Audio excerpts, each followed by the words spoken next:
محرم کے دن ہیں، بڑے برکت والے دن ہیں، روزے رکھو، اللہ کو یاد کرو، قرآن حکیم کی تلاوت کرو، اور لوگوں سنو 10ویں محرم کا روزہ ضرور رکھنا۔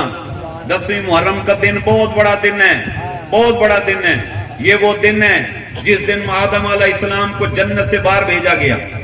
10ویں محرم کا وہ دن ہے جس دن آدم علیہ السلام کی توبہ کو قبولیت کا درجہ ملا۔ 10ویں محرم کا وہ دن ہے جس دن ابراہیم علیہ السلام کو آگ سے نجات نصیب ہوئی۔ 10ویں محرم کا دن وہ ہے جس دن یونس علیہ السلام کو مچھلی سے باہر بھیجا گیا۔ 10ویں محرم کا دن وہ ہے جس دن موسیٰ علیہ السلام کو فرعون کے عذاب سے اللہ نے نجات عطا فرمائی۔